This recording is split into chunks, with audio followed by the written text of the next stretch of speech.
दोस्तों बजट सत्र की शुरुआत हो चुकी है और बजट सत्र की शुरुआत होते ही संसद में विपक्ष का जोरदार हंगामा बरकरार है। अभी केवल और केवल अभी दूसरा दिन था। कल राष्ट्रपति द्रौपदी मुर्मू का अभिभाषण था, जिसके बाद आज प्रश्नकाल शुरू हुआ। ओम बिरला आते हैं, प्रश्नकाल शुरू होता है और शुरू होते ही वही की वही हाल जो मॉनसून सत्र और शीतकालीन सत्र में देखने के लिए मिला कि विपक्ष का हंगामा, विपक्ष के सवाल और विपक्ष की सरकार को घेरने के लिए जोरदार तैयारियां आज भी नजर आई, जिसके बाद शुरुआत होते ही ओम बिरला विपक्ष पर भड़कते हुए नजर आए। इस चीज पर बाद में आते हैं दोस्तों। सबसे पहले आते हैं प्रधानमंत्री नरेंद्र मोदी पर कि नरेंद्र मोदी कैसे, प्रधानमंत्री कैसे एक बार फिर से संसद से भागते हुए, संसद को छोड़ते हुए, प्रश्नकाल को छोड़ते हुए कैसे भागते हुए नजर आए। सबसे बड़ा सवाल उठता है कि दोस्तों आज प्रधानमंत्री नरेंद्र मोदी ने मीडिया के सामने नरेंद्र मोदी आते हैं और ब्रीफिंग देते हैं, जिसमें नरेंद्र मोदी ये बात तक भी कह देते हैं कि देखिए चर्चा करने के लिए, जैसे पहले शीतकालीन सत्र में कहा था कि देखिए चर्चा करने के लिए सदन होती है तो चर्चा ही होनी चाहिए और कुछ बहस नहीं होनी चाहिए। और ये सारी चीजें आज भी नरेंद्र मोदी ने अपने भाषण में कही कि किस तरीके से चर्चा होनी चाहिए। अब सबसे बड़ी बात दोस्तों ये लगाया जा रहा था कि नरेंद्र मोदी इसके बाद संसद के अंदर जाएंगे, पर जैसे कि खबर आ रही थी महाराष्ट्र से कि अजीत पवार का आज अंतिम संस्कार था, जिनकी प्लेन क्रैश में मृत्यु हो जाती है, महाराष्ट्र के डिप्टी सीएम, जिसमें आज उनका अंतिम संस्कार था। तो बोला जा रहा था कि प्रधानमंत्री नरेंद्र मोदी आज वहां पर पहुंचने वाले हैं। पर आज नरेंद्र मोदी संसद आते हैं सबसे पहले और संसद आने के बाद मीडिया के सामने 10 से 12 मिनट की वो ब्रीफिंग रख देते हैं, अपनी बात को कह देते हैं, जिसके बाद लगाया ये अंदेशा जा रहा था कि शायद नरेंद्र मोदी वहां तक पहुंचे, पर ऐसा भी कुछ नहीं हुआ और नरेंद्र मोदी संसद के भीतर भी नहीं गए। अब सोचकर देखिए, क्या इस देश के प्रधानमंत्री का ये कर्तव्य है? क्या इस देश के प्रधानमंत्री के लिए सिर्फ और सिर्फ उनकी रैलियां? क्या इस देश के प्रधानमंत्री के लिए सिर्फ और सिर्फ भाषण? इस देश के प्रधानमंत्री के लिए सिर्फ और सिर्फ वोट? क्या अब यही जरूरी रह गया है? कि कल किस तरीके से, कल अजीत पवार की जब खबर आई थी उसके बाद अभिभाषण भी शुरू हुआ, उसमें नरेंद्र मोदी मौजूद रहे, जिसमें उन्होंने कुछ एक शब्द नहीं बोला मीडिया के सामने, ना कोई सवाल हुए ना कोई जवाब, किस बारे में कुछ नहीं बोला। और उसके बाद अजीत पवार की जब खबर निकल कर आई थी दोस्तों, तो नरेंद्र मोदी ने शाम को भाषण देना शुरू किया। एनसीसी की रैली थी, दिल्ली में एक कार्यक्रम था जिसमें नरेंद्र मोदी वहां पर पहुंचे हुए थे और लंबा चौड़ा अच्छा खासा वहां पे भी भाषण और मुस्कुराते हुए नजर आए। खबर रात तक ये निकल कर आई कि नरेंद्र मोदी अजीत पवार के अंतिम संस्कार में शामिल होने वाले हैं। हर चैनल ने ये खबर चला दी थी। आज सुबह संसद में नरेंद्र मोदी पहुंचते हैं, मीडिया के सामने ब्रीफिंग करते हैं और अंदेशा लगाया जा रहा था कि या तो संसद के भीतर जाएंगे या फिर जो है संसद का हिस्सा बनेंगे या फिर अजीत पवार के अंतिम संस्कार में वहां पर मोदी जी पहुंचेंगे। ऐसा कुछ भी नहीं हुआ।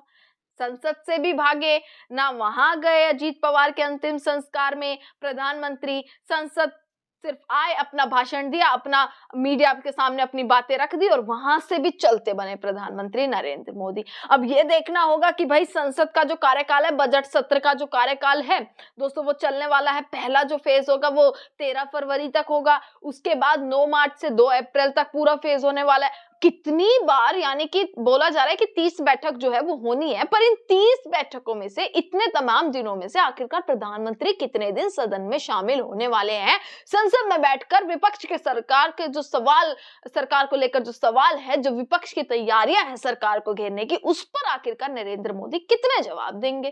पहले दिन आना, आखिरी दिन आना, या किसी दिन कोई विशेष चर्चा हो गई, उस दिन प्रधानमंत्री सदन में पहुंच जाते हैं और उसमें भी सिर्फ अपनी बात कहकर प्रधानमंत्री सदन से बाहर निकलते हुए हमेशा नजर आए हैं, जैसे कि पिछले तमाम सत्रों में मैंने आपको वीडियोस भी दिखाए। दोस्तों ये हो गई प्रधानमंत्री नरेंद्र मोदी की बात। अब आते हैं किस तरीके से आज सदन में क्या हुआ। दोस्तों सदन में जैसे ही ओम बिरला आते हैं, वैसे ही विपक्ष की तरफ से कई चीजें कही गई जो पीछे से, मतलब काफी सारी चीजें विपक्ष जो नारे लगा रहा था, विपक्ष बार बार इस चीज पर फोकस कर रहा था, बार बार ये नारे लगा रहा था कि आप ओम बिरला जो हैं, लोकसभा स्पीकर जो हैं, वो हमें बोलने का मौका नहीं देते। आप ना हमसे सवाल करने का, ना हमारे प्रश्न सुनने का आपके पास समय है, आप हमें बोलने का मौका नहीं देते। और इस चीज पर अच्छी खासी बहस भी हुई है, और ऐसी बहस हुई कि ओम बिरला स्टार्टिंग में ही बिफरते हुए नजर आए, स्टार्टिंग में ही वो विपक्ष पर बिफरते हुए कि आप लोग बैठ जाइए और शांत रहिए, ये सारी चीजें कहते हुए, कार्रवाई हो सकती है, ये सारी चीजें कहते हुए ओम बिरला आज भी नजर आए, जिस पर विपक्ष ने एक बार फिर से हंगामा मचाया। बीच बीच में पूरे 1 घंटे का कार्यकाल चला और उसके बाद संसद को स्थगित कर दिया जाता है 1 तारीख तक, यानी रविवार तक, और 1 तारीख को बजट पेश होना है दोस्तों।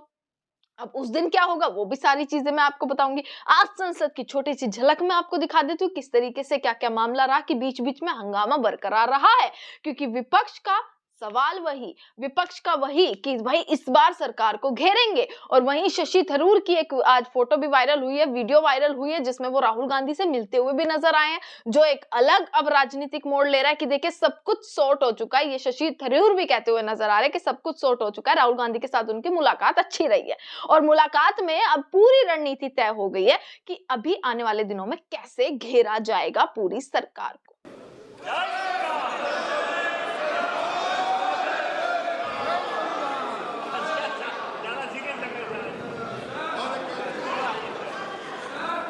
प्रश्नकाल CN अन्नूदुराई। माननीय सदस्य, अगर सदन की गरिमा को तोड़ोगे तो कार्रवाई करनी पड़ी। बैठ जाइए प्लीज, बैठे बैठ। प्रश्न संख्या बस प्रश्न संख्या 1 श्री CN अन्नादुराई, सेकंड नाम बुलाइए। श्री G सेल्वम, मंत्री जी। माननीय मंत्री महोदय। Sir, the answer has been placed on the table of the House. मैं आज देख रहा हूं कि सब कई लोग इधर भी और उधर भी बातों में बहुत व्यस्त हो रहे हैं। मेरा आपसे आग्रह है और निवेदन भी है कि सदन की मर्यादा, सदन की गरिमा और सभागृह के अंदर की मर्यादा बना के रखेंगे, जब भी देश के अंदर लोकतंत्र की मर्यादा रहेगी। इसीलिए आपको कोई बहुत लंबी चर्चा करनी हो तो आप सदन के बाहर जाकर चर्चा करें, नहीं तो मैं नाम से टोकूंगा। माननीय सदस्य वेणुगोपाल जी, बहुत देर से आप चर्चा करें, बाहर जाके चर्चा करो, अंदर नहीं। जो भी अध्यक्ष महोदय, कि कुछ देर 2 मिनट कोई बात करनी। अध्यक्ष महोदय, माननीय मंत्री जी ने काफ़ी विस्तार से और बहुत सही, जो वास्तव में देश में नल का जल पहुंचा उसकी जानकारी दी है। मैं माननीय मंत्री से जानना चाहता हूं कि आपने आंगनबाड़ी और स्कूलों में देश के लगभग 90% स्कूलों तक आपने नल का जल पहुंचाया है, आंगन और लगभग 86% आंगनबाड़ी केंद्रों तक आपने पहुंचाया है।